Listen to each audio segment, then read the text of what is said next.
Hello, welcome to my Freja Stadium guide. I know this is quite overdue. I did last play Stadium last season, and there've been a lot of changes since then, but not to my Freja build. So everything I say is still gonna stand. Yeah, last season I only played Freja, as you can see. After 20 hours, I got Legend after winning 46 games. There's two quick things I'll mention. First of all, I'm sorry if you hear a fan in the background. It is currently incredibly hot in the UK, and I will not be turning it off. But second of all, this build does not feature the infamous Freya spam build. So a lot of people like to get the this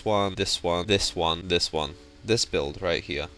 This was the Freya spam build, and then you would get like items that increase your ammo and increase your attack speed. This one was a big one, right? And it'd just be disgusting. It'd be so overpowered and broken and awful to use. I played with it once and I won so easily, and it just didn't feel good. Every single Freya that I went against had this build, and I would beat them every single time. Their build focuses on spam. There's no aim. Well, there is, but there's a tiny amount. Not like mine. My build completely relies on aim still, and it's much more of a skill check. And the reason I stuck with it is because I knew that the spam build was going to get nerfed, and I wasn't wrong. It got nerfed twice recently. So I don't know how it is now. I haven't played since the nerf. I can't speak on that. But because this build that I'm going to mention in this video, that I will have linked in the description as well to a code of that you can copy, has nothing to do with that spam build, I will be bringing it up. And this is it right here. I always start with seismic shot, and I'm going to talk about each power before I show gameplay in the background, just to give you an idea. I will still voice over the gameplay as well to help you then. The take aim explosion radius is increased by 50%, double this if the bolt is stuck to a target. It's important that I get this first round, because after the first round you want to have enough credits to get ideally like multiple items. This one, maybe like 3 small ones or something, right? You don't want to just get one big purple one at the start. Doing as much damage as possible is really important, and actually this is the one round where I focus the tank more than anything. It's always good to kill the squishies, sure, but just making sure you hit the tank makes the radius so large of your explosion that you just hit the people behind them anyway, and you just farm so much damage and credits that it works out really well. And I will get to what I buy as I go along afterwards. I'm just going to strictly talk about the powers for now. The second one I get is this one, and I'm not going to pronounce anything I can't pronounce, but after using updraft, your next take aim while airborne instead fires a mini bowler shot that no longer pulls and has 40% reduced effectiveness. This is broken. I'm just saying, no matter what Freya build you do, you should just use this one. This is so broken. If they ever make this like a perk in the base game, Freya will be permabanned. This alone makes me get ability power for Freya just because of this one power. So as soon as I get this one, especially, I build on ability power as well as weapon power. It's good to have a bit of both in my build. Next I get So Cooked. Bowler Shot's damaging zone deals 20% more damage and lingers for 3 seconds. Bowler Shot eliminations count towards bounty hunting. So this goes right with this one. It just makes this one much stronger. I just buff the second power. Fourth one you don't usually get to anyway, but I like to get this for a bit of lifesteal. I believe this did just get nerfed as well, and this is the one power that you can change. It's like, can just pick whichever you want. I think the one I usually pick up if it's not Forager is usually Cyclone. When you use updraft, you fire a take aim bolt that deals 25% reduced explosion damage at your crosshair. I don't mind this one, it's definitely decent, but the items is where this gets tricky. So firstly, before the start of every single game, I always get the 5% weapon power, the 10% ability power, and the one right next to that, after you spend your ultimate charge, gain 25 armor and 10% ability power for the rest of the round. You can swap this last one for either armor here, or I used to get the gadget that gave you 50 over health for 3 seconds. If you're struggling to survive with this build, then I would go for the survival ones instead. But this is personally my go-to. I do have this build saved here, but I'll be honest, I don't usually use the save tab. With Stadium, it's really important that you build as you go. That's what I call it. I adapt my build to every game that I play. So Hazard was really strong when I hit Legend, and he was in practically all of my games. He's now been giga nerfed in the recent patch, so I don't know how great he is. But for example, when I went against Hazard so much, I would get this one, which deals 5% increased weapon damage for every 100 max life the target has more than you, up to 25%. So this would just burst down tanks a lot more. And Hazards would also build a lot of ability power, so they would just jump in my face and hold their block, which done a ton of damage because they'd get extra range on it as well. It's always good to build one survival item, especially late game, and I would get this one against him. Reinforced titanium, so you get 10% ability damage reduction, and while you have shields, gain 5% ability damage reduction, reduce the time before your shields begin regenerating by 33%. It just made you a little tankier to him, and it was really good, while you could burst him down. So that's one example. Another could be that you get the barrier one to destroy Reinhardt's shield. This is definitely very good against Rein, especially with your left clicks, or your little crossbow shots rather. This isn't ideal, because ideally you have a soldier or someone with a large mag to destroy the Rhine barriers, but I have had a few times where no one builds anything into the Rhine shield and he just doesn't die, and I've had to get this. So here's a quick rundown of some of the items I get and how I use them. So two of my favorite ones to use is Super Flexor and Hard Light Accelerator, and there's one really good combination that you can do with these which I wanted to talk about. Both of these work as part of a stack system, right? So this one, when you use an ability or gadget, you gain 5% weapon power for 3 seconds, stacking up to 3 times. Super Flexor, when you deal weapon damage or healing, gain 5% ability power for 3 seconds, stacking up to 5 times. Both of these last for 3 seconds, and one way to balance them is you can spam your crossbow shots and you build on ability power, but at the same time you're using a dash right before those 3 seconds run out. So you dash, and then right before the 3 seconds runs out you dash again, or I updraft, and all the while I'm like spamming the crossbow or whatever. Now I'm in the sky and I have this power ready to shoot with 25% extra ability power because I've been spamming, and then the shots that I shoot after will be part of weapon power because they're not going to be the ability shot that I shoot at first. So I'm going to slow it down for you to speak about what I'm doing here. So first I dash, and as you can see at the bottom, you see there's a stack at the bottom of your screen. Right before that runs out, I use another one of my dashes to keep resetting it, but at the same time, if I go back, you can see that I'm spamming crossbow shots, and that's building the other stack all the way up to 5. Since each hit counts as a stack, and it's increasing my ability power. And then as you can see right at the end, I can updraft with maximum stacks and shoot.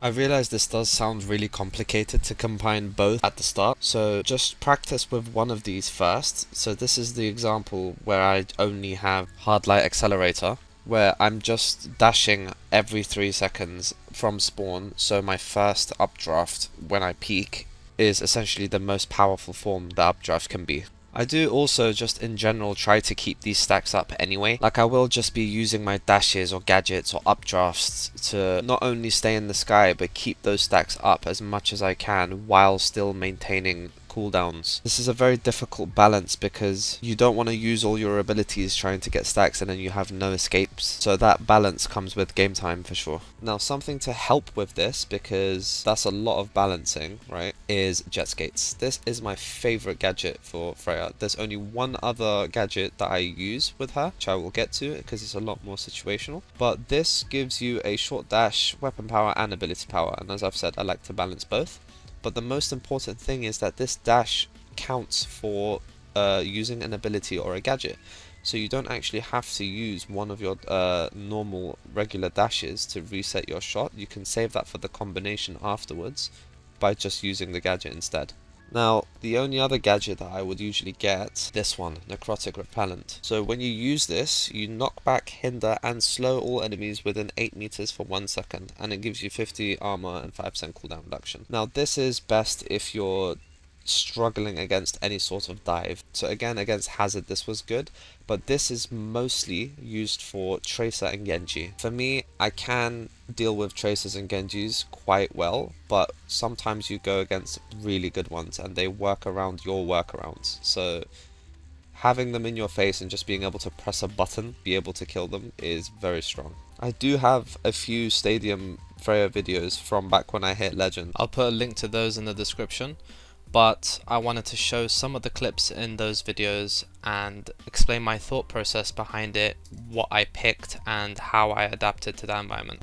So at this point, if you keep an eye on my stacks on the bottom right next to my dash, I try to keep it at 3 the whole time. That's how I'm able to kill the Juno so easily. Still super high when I'm ulting the Hazard, and that bursts him down as well.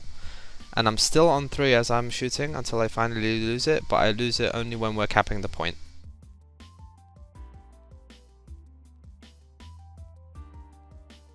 Now later this game you can see how much I try to keep the stacks at 3 in this clip especially. Because even while it's at 3 I'm struggling to kill one Juno. Granted she's an orbital ray, but you can see how much more of a difference it makes. It's a nice little target switch on the Sojourn. She ends up dying for that. Hazard gets bursted down. They managed to res the Hazard.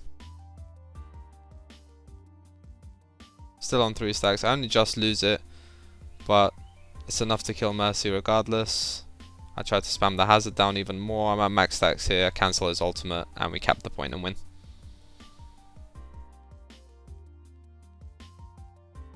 So this clip is a perfect example of how I swap between Super Flexor and Hard Light Accelerator and how I balance both of them. As much as I miss a few shots, look at how much value I get. I'm constantly on the move, as you can see. Constantly pressing buttons, shooting, hitting, moving, dashing.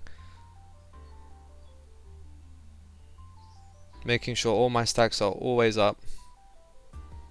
And this allows me to kill 4. Now in a normal game I play a lot more passive, but in Stadium, as you can see, this build comes with a lot of aggression. So I'm just making sure I hit everything I possibly can on the Sojourn just to get that kill. And of course good aim does help. A lot of practice. Yeah, that Mercy just...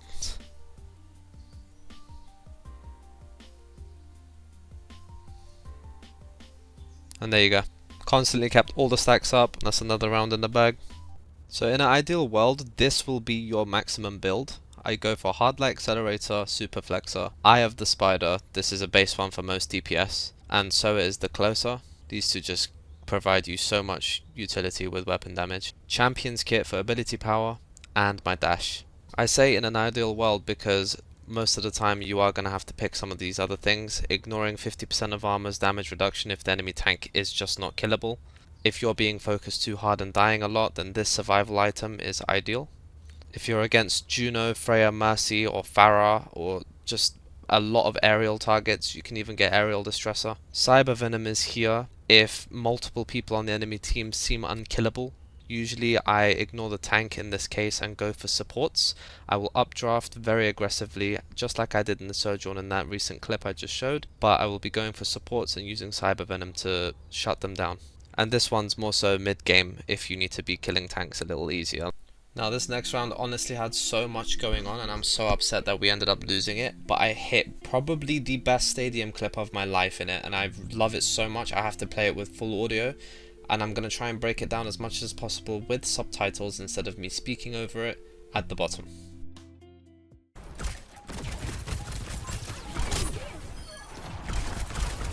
Oh my god! Jesus Christ. How do you live that? I had the best week of my life. It's not the best, but yeah. Inside, inside, inside!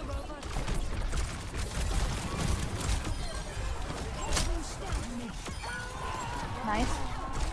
Oh my god. She's in my fucking face. Oh fuck, no, no!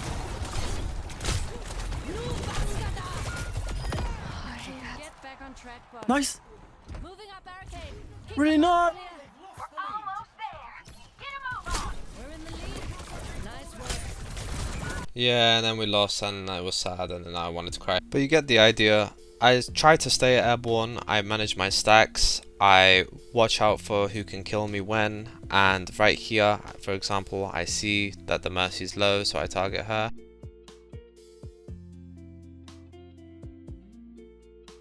She's out of position especially, and she dies for it. Next I can kill the Juno, that's both supports dead instantly. Once again, the full video of this will be in the description. I'm going to make a separate playlist for all my stadium videos anyway, if you guys want to see all of that. But I hope some of these clips at least helped, and I would definitely recommend watching the entire gameplay if you want to see how I pick what in a lot more niche situations.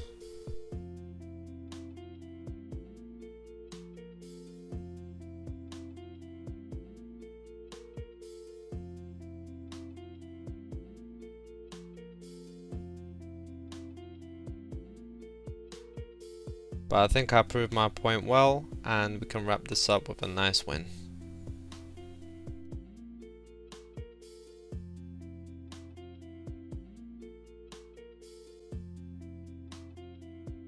Now I want to mention a few items or characters that you should watch out for if they run these items. You should always be looking at the scoreboard and what enemies are running. And one of them is surprisingly on Junkrat, a character that I can otherwise pretty much dismantle in the regular game. But if they get Zip Grease, after detonating Concussion Mine, your next 2 frag launcher shots gain 200% projectile speed and deal 10% increased damage to airborne enemies. I mean, this just blows me up out of the sky, especially with his powers where he gets like burning and stuff with direct hits. It's almost hit scan, and some Junkrats are freaks. Another one to watch out for is of course Soldier's tactical visor build. But he can also combine this with this stuff right here, Aerial Distressor. Again, weapon damage to airborne enemies deal 30% bonus damage over 3 seconds. There's also ones that slow you down out of the sky. Again, just watch what people build into you, because they will be building into you once you piss them off enough. Another major tip I can give you, and this goes both ways for Kiriko players as well, bonus tip for you. After using Swift Step, create a clone of yourself that lasts 4 seconds. Clone has 65% whatever, it doesn't matter. This clone that Kiriko creates actually gets added to your bowler bonus. So the 3 eliminations that are required to get that bonus 33% ultimate charge, these clones actually count to it, and you should be shooting them as much as you can. This pretty much sums up everything in my stadium guide. I know this was a lot shorter than my ultimate Freya guide, which if you still haven't seen, I would recommend checking out, because a lot of what I do in stadium does still come from the main guide as well. Like, I think you need the basics of Freya down properly to be able to play essentially a modded version of her in stadium. But I hope I could help at least a little bit, and hopefully more people use my build as well. Good luck. Thank you for watching.